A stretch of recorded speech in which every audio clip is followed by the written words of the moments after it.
Bueno, nosotros también estamos en proceso de revisión y estamos observando un poco los primeros datos con los cuales estamos iniciando el año, que siempre actúan ya como una indicación de qué es lo que uno puede esperar en el resto del año. Lo que estamos notando es, primero, la producción de soja, si bien tuvo alguna dificultad en la zona norte del país, especialmente San Pedro, que los rendimientos fueron bajos. Vamos a estar alrededor de las 10 millones de toneladas, que es la que estábamos considerando en las proyecciones previas, digamos, del PIB. Porque menciono la soja porque siempre es un rubro que impacta mucho en las estimaciones de crecimiento. 10 millones de toneladas es un buen volumen, por lo cual esa parte por lo menos va a estar dentro de lo esperado previamente. Estamos notando que los cambios de la política cambiaria argentina, principalmente la devaluación grande que tuvo en diciembre y que redujo la brecha cambiaria de manera importante, de niveles del 100% a niveles del 10 a 12% que estuvo desde ese momento hasta esta parte, ha reducido sustancialmente el incentivo al contrabando que había en los últimos años y en especial se recrudeció mucho el año pasado. Recordemos que ese contrabando, lo que impacta eso es que la gente tiene precios muy bajos en Clorinda o en Posadas y va masivamente a comprar productos de consumo masivo y desintermediando a los comerciantes paraguayos. Entonces hay como una caída en la actividad comercial de nuestro país, de los operadores formales en Paraguay, pero en realidad la gente se está proveyendo de ciudades vecinas de la Argentina. Entonces vimos enero, febrero un rebote grande en muchos rubros de consumo masivo, porque ya no hay esa diferencia de precio que había anteriormente y eso genera un beneficio, digamos, la actividad comercial mejoró. Hay un salto en la actividad comercial que también se refleja en la recaudación de impuestos, por ejemplo, el IVA principalmente que se vio beneficiado también por eso, porque recordemos que el contrabando también le afecta al fisco directamente, ¿no? Entonces, cuando se reduce el contrabando, también mejora la recaudación en las recaudaciones eso que actúan sobre las ventas, ¿no? Entonces, esas dos cosas son cosas positivas. También un tercer punto es la faena de frigoríficos ligada a la exportación. También tuvo un repunte de alrededor del 5% respecto al primer trimestre del año pasado, que son factores todos, digamos, en la línea de que las estimaciones originales que teníamos, si bien también nosotros estamos haciendo revisión al interior de los distintos sectores, pero estos sectores son los que estarían dando un impulso al PIB de este año. Nosotros también creo que vamos a mantener una proyección del 3,7, que es el que habíamos hecho en noviembre del año pasado, muy cercano ya al crecimiento potencial del país y realmente un buen dinamismo. Lo que estamos observando es que debido a estos factores, un crecimiento que había sido muy sesgado el año pasado hacia los sectores más agrícolas, este año va a estar más distribuido, digamos, entre distintos sectores de la economía. Justamente, doctor, una de las novedades que introdujo el BCP dentro de su proyección para el año 2024 es el ajuste al alza del Producto Interno Bruto sin agricultura ni binacionales, ¿verdad? Esto marca, en cierto modo, algo un poco diferente al año 2023, en el cual el motor económico estuvo prácticamente sustentado en el sector primario. Este año tendríamos el acompañamiento de otros segmentos económicos. En principio sí, el sector comercio que estuve mencionando afectado por este tema del menor contrabando positivamente, digamos, ¿verdad?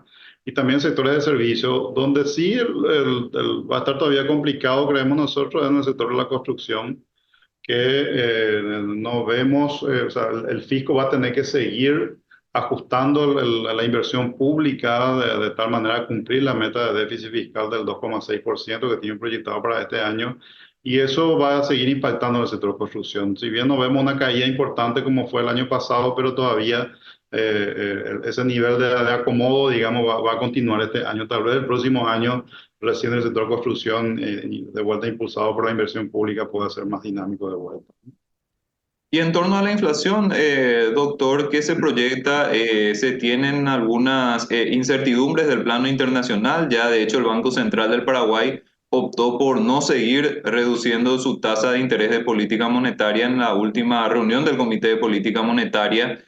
seguramente sustentado en esto y hay factores de cierta presión como el tema del dólar, lo que podría ser un aumento del precio del petróleo. ¿Cómo están viendo el escenario inflacionario, doctor? ¿Se mantiene todavía dentro de las proyecciones o hay cuestiones que ya tenemos que sopesar de una forma más fuerte? En nuestras proyecciones están pesando un poco la fuerte inflación que tuvimos los primeros meses del año. Eso nosotros no lo estábamos esperando. La inflación superó nuestras estimaciones de enero, febrero, marzo de vuelta, ¿verdad? Abril de vuelta está viniendo un poco más alto de lo previsto. Entonces estamos revisando al alza. Creemos que la inflación va a estar por encima del 4% este año, dentro del rango meta del Banco Central, pero hasta noviembre estábamos proyectando una inflación por debajo del 4%, ahora estamos proyectando por encima, alrededor del 4,3, 4,4 al cierre de diciembre de este año, ¿verdad?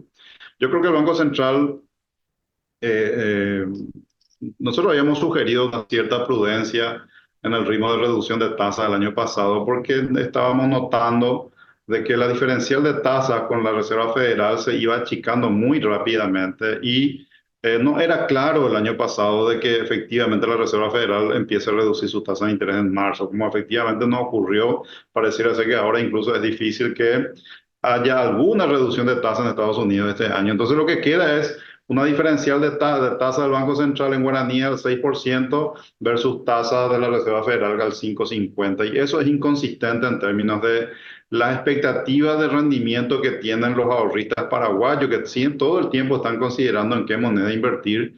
En este momento, la mayoría se está volcando hacia el dólar porque los rendimientos del dólar son, en términos comparativamente de riesgo de inflación principalmente, es mejor tener dólares que guaraníes en este momento, incluso a plazo de 1 año y medio, 2 años, 3 años. Entonces, eso genera un aumento en la demanda de dólares por motivos de ahorro, digamos, ¿verdad? Y creo que es lo que está presionando al alza, uno de los factores, no el único, pero uno de los factores que está presionando al alza en el tipo de cambio, ¿verdad? Así que me parece, por lo menos ya que bajaron niveles del 6%, lo más prudente en este momento es que mantenga la tasa en ese nivel. Probablemente va a estar todo este año en ese nivel del 6%.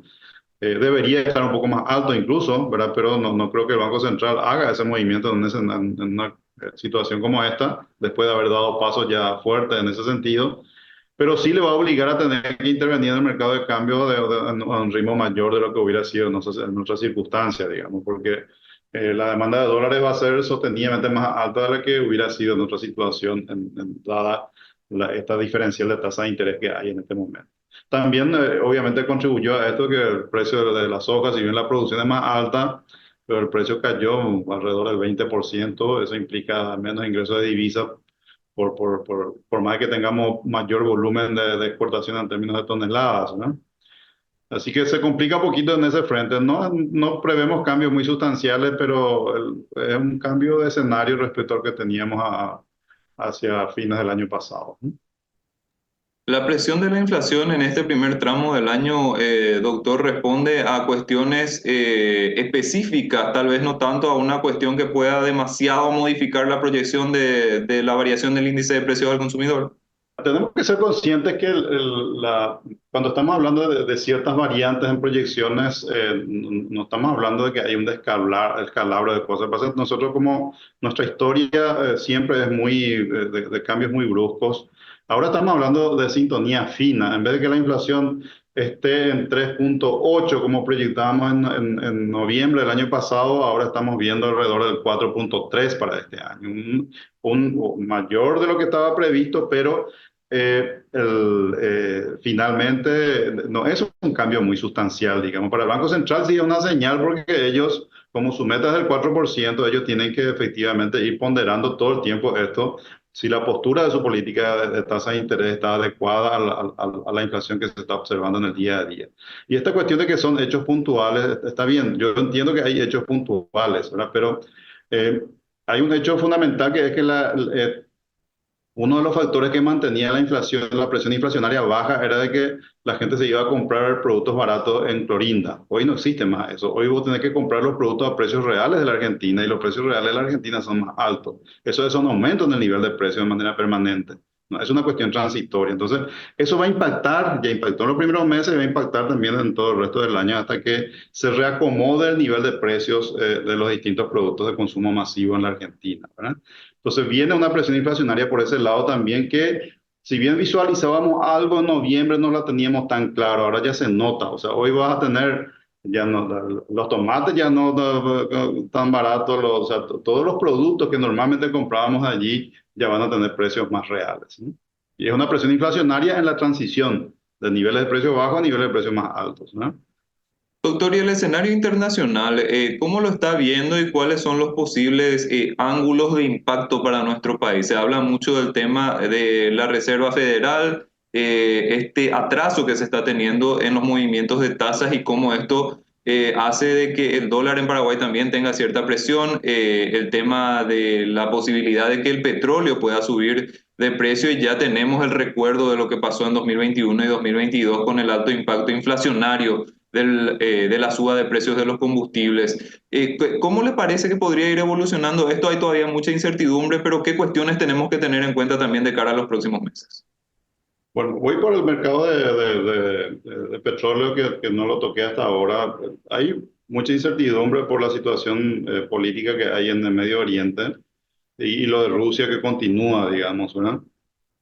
Esto es como una espada de Damocles todo el tiempo que eventualmente podría generar alguna interrupción del mercado del petróleo. Interrupción significa la producción de petróleo no se puede mover como para llegar a los distintos mercados y eso podría provocar un shock como ocurrió en el 2022, ¿no? En esta oportunidad no se está observando eso. Había temor en los días en los que hubo ataques, qué sé yo, de un lado a otro, y represalias, pero finalmente los precios tanto del Brent, que es la referencia europea, que es la que está más impactada por estos hechos, no cambió sustancialmente. Subió un dólar y medio, después bajó de vuelta y no está habiendo hasta el momento choques muy fuertes. De cualquier manera, el precio del petróleo viene creciendo respecto al año pasado. O sea, vamos a tener un petróleo por lo menos 5 o 7% más alto que el que tuvimos en promedio el año pasado. Eso ya está instalado. A partir de ahí, si hay choques fuertes o no, y veremos, muy difícil de poder predecir, pero hay que estar atento porque puede ocurrir de manera inesperada y no nos puede agarrar mal parado, digamos, si ocurriera, ¿verdad? El tema de la tasa de interés de la Reserva Federal, las expectativas han cambiado de manera sustancial por propias indicaciones de las autoridades de la Reserva Federal. Ellos están viendo que la economía americana tiene una fortaleza inesperada para ellos, para las tasas de interés que hoy están vigentes. Como que la expectativa era con estas tasas del 5,5%, la actividad económica se tenía que haber resentido más en el transcurso del año pasado. Ya no se observa eso. Hoy están hablando de que pareciera ser que estas tasas de interés no conflictúan con la actividad económica, la última palabra que dijeron algunos de los directores de la Reserva Federal. Entonces, el mensaje que está transmitiendo ahí pareciera ser que estas tasas son más naturales de lo que nosotros estamos estimando. Nosotros estamos estimando que esta tasa es de ajuste o contractivo, pero pareciera que son más naturales porque la actividad económica no se ve afectada. Entonces, todas son expectativas por el momento. Hay que ver cómo va avanzando la actividad económica y la propia inflación. Obviamente, cuando la actividad económica está muy fuerte, el desempleo es muy bajo, los salarios se van reajustando al ritmo por encima de la inflación y eso genera una presión inflacionaria antes que bajar. Ellos necesitan bajar la inflación de cercano al 3% que está hoy al 2% que es su meta. Entonces, esa reducción de un punto que parece que es pequeño, pero no es tan sencillo para una economía como el de ellos, ¿verdad? Así que tal vez haya alguna reducción de tasas más hacia finales de este año. Yo lo veo difícil. Los economistas más académicos en Estados Unidos, tipo Larry Summers, hablan de que estas son las tasas más neutrales de la economía americana hoy. Ellos dicen no hay que bajar la tasa. En todo caso, si la presión inflacionaria continúa, hay que subir la tasa. Es la visión un poco de los economistas más académicos, ¿eh? Los economistas que están en el día a día de la especulación están apostando todo el día y ellos esperan que baje, pero alguna vez hay que mirar un poco lo que están fuera de la batalla del día a día y tener una visión un poco más a mediano plazo. Yo estoy siguiendo mucho a los académicos y ellos creen de que no hay tanto espacio para reducir la tasa de interés en este año todavía. Entonces, más bien vamos a tener que convivir con esto Por eso que me parece que el Banco Central se apuró un poco, porque la forma en la que se contrarresta esto del lado nuestro es que la tasa de interés acá tiene que acomodarse para evitar que haya alguna salida de capitales por esta razón, ¿verdad? Claro, en este escenario quedamos un poco descolocados, doctor. Ahí mismo. Nos quedamos un poco descolocados, yo creo que porque nos apuramos un poco, digamos, yo hubiera ido un poco más pausado, observando más de lo que está pasando en la realidad antes que actuar en función a expectativas, ¿no? Doctor, y en torno a los precios internacionales de productos como la soja, que evidentemente también tienen su repercusión en las proyecciones y en otras cuestiones de indicadores económicos, ¿cuál es la evolución? ¿Qué es lo que observan y cómo esto podría también impactar dentro de las diferentes variables? La soja, que es la principal para nosotros, ha venido con una expectativa bajista casi desde mediados del año pasado. De hecho, bajó 20%, pero hasta ahora como que no se sostiene por encima de los $12 el bushel, que es la forma que se mide en el mercado de Chicago. Está por debajo y baja un poco, sube de vuelta. Factores fundamentales detrás, especialmente la demanda de China, preocupa un poco. El crecimiento de China se ha ralentizado mucho y las compras de soja para la producción de carne porcina no viene creciendo como era en años anteriores. Entonces, ese es un mercado muy importante para sostener los precios de la soja. Sin embargo, del otro lado, la zona de Mato Grosso y Mato Grosso do Sul en el Brasil sigue aumentando las áreas de cultivo. Imagínate que Brasil te mete 3, 4, 5 millones de hectáreas fácilmente en un año a producir más soja, ¿eh? Y eso presiona mucho el mercado. Una cosa que está ayudando es que en Estados Unidos se está usando mucho la soja para la producción de biodiesel. Eso absorbió una parte importante del exceso de grano de soja que había en el año pasado.